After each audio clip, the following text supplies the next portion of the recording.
Hello বন্ধুরা, আজকে আমরা একটি শিয়াল, কাক ও হরিণের গল্প শুনব। তাহলে শুরু করা যাক। একটি গ্রামে একটি কাক ও হরিণ থাকতো, যারা অনেক আগে থেকেই বন্ধুত্ব ছিল। একদিন একটি গাছের তলায় একটি কাক আর হরিণ গল্প করছিল। তখন একটি শিয়াল খাবার সংগ্রহের জন্য ঘোরাফেরা করছিল।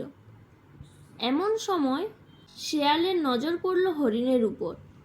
শিয়ালটি মনে মনে ভাবল, এই হরিণটি বেশ হৃষ্টপুষ্ট এবং এর মাংসটা খুব সুস্বাদু হবে, কিন্তু হরিণকে ধরতে গেলে তো সে দৌড়ে চলে যাবে। হরিণের দৌড়ের সঙ্গে আমি হেরে যাব। তখন শিয়াল মনে মনে এক ফন্দি আঁটল এবং হরিণের সাথে বন্ধুত্ব করতে চাইল। যথারীতি শিয়াল হরিণ ও কাকের সামনে গেল এবং বলতে লাগলো, আমি তোমাদের সঙ্গে বন্ধুত্ব করতে চাই। তখন কাক বলল, আপনি কিভাবে আমাদের সাথে বন্ধুত্ব করতে পারেন? তখন শিয়ালটি বলল, একটি শিয়াল কাক আর হরিণের সাথে বন্ধুত্ব করতে পারে না। আমাকে নিজেকে প্রমাণ করার একটি সুযোগ দিন, আমি ভালো বন্ধু হব। চালাক শিয়াল কাককে বোঝাতে না পারলেও হরিণ শিয়ালের মিষ্টি মিষ্টি কথায় প্রায় আশ্বস্ত হয়ে গেল। হরিণ কাককে বোঝাতে লাগলো, ওকে দেখে ভালোই মনে হচ্ছে, আজ থেকে শিয়াল আমাদের বন্ধু। একথা শুনে কাক বলল, প্রিয় হরিণ, সহজে কারোর বন্ধু হওয়া উচিত নয় যদি না তুমি তাকে ভালোভাবে চেনো। তখন ধূর্ত শিয়াল বলল, আমরা বন্ধু না হলে একে অপরকে চিনব কি করে? কিন্তু এই প্রস্তাবে কাকের মত ছিল না।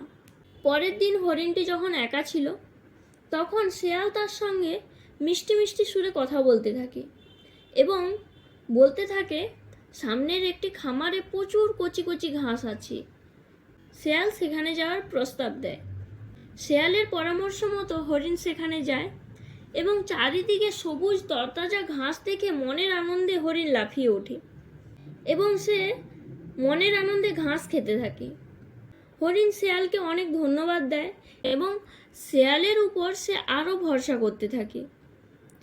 এরপর থেকে শিয়াল আর হরিণ একসাথে প্রতিদিন মাঠে ঘাস খেতে যেত।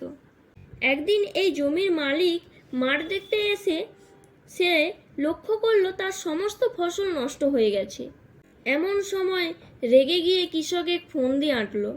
পরের দিন হরিণটিকে ধরার জন্য জাল বিস্তার করলো এবং পরের দিন হরিণটি যথারীতি ঘাস খেতে এলো। কৃষকের জালে আটকা পড়ে গেল।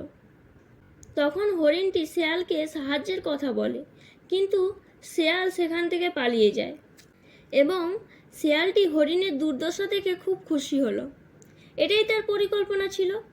সে তার বন্ধুকে সাহায্য করার পরিবর্তে সে একটি গাছের আড়াল থেকে তাকে লক্ষ্য রাখতে থাকে এবং অপেক্ষা করতে থাকে কখন কৃষকের হাতে সে মারা যাবে। এদিকে কাক তার বন্ধুকে দুদিন ধরে দেখতে না পেয়ে সে চারিদিকে উড়ে বেড়াতে থাকে এবং হরিণের খোঁজ করতে থাকে। এমন সময় সে হরিণটিকে একটি জালে আটক অবস্থায় দেখতে পায়। তৎক্ষণাৎ সে তার বন্ধুর কাছে এলো এবং জিজ্ঞেস করলো, কিভাবে তার এমন অবস্থা। হরিণ কাককে সমস্ত কিছু ঘটনা বলল। তখন কাক বলল, চিন্তা করো না, আমি তোমার পাশে আছি, আমি তোমাকে এই অবস্থা থেকে বের করব। কাক হরিণকে একটি বুদ্ধি দিল এবং বলল, তুমি মৃত ভান করা অবস্থায় পড়ে থাকো, আর আমি যখনই কা কা সুরে ডাকতে থাকবো তখনই তুমি দৌড়ে পালাবে। পরের দিন কৃষক মাঠে এসে দেখতে পেল হরিণটি জালে আটকা পড়েছে। হরিণটিকে দেখে ভাবলেন এটি মারা গেছে, তাই তিনি ধীরে ধীরে জালটি সরালেন। সাথে সাথে কাক ডাকতে শুরু করলো। হরিণটি উঠে গিয়ে দ্রুত পায়ে দৌড় দিল।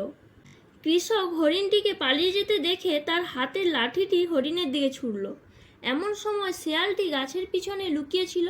সে হরিণটিকে ধরতে যায় এবং লাঠিটা শিয়ালের পিঠে এসে পড়ে এবং শিয়ালের প্রাণ যায়, আর হরিণটি প্রাণে বেঁচে যায়। তার জীবন বাঁচানোর জন্য তার বন্ধু কাকটিকে ধন্যবাদ জানায় এবং বলতে থাকে, তোমার জন্যই আমি আবার নতুন জীবন পেলাম। এই গল্প থেকে আমরা সত্যিকারের বন্ধুত্ব কাকে বলে সেটা আমরা জানতে পারি। কাক এমন একটি বন্ধু যে সব সময় হরিণটিকে ভালো উপদেশ দিয়েছে এবং শেয়াল থেকেও সতর্ক করেছে। আর অন্যরা যারা মুখে মিষ্টি কথা বলে তাদের কথা কখনোই বিশ্বাস করা উচিত নয়।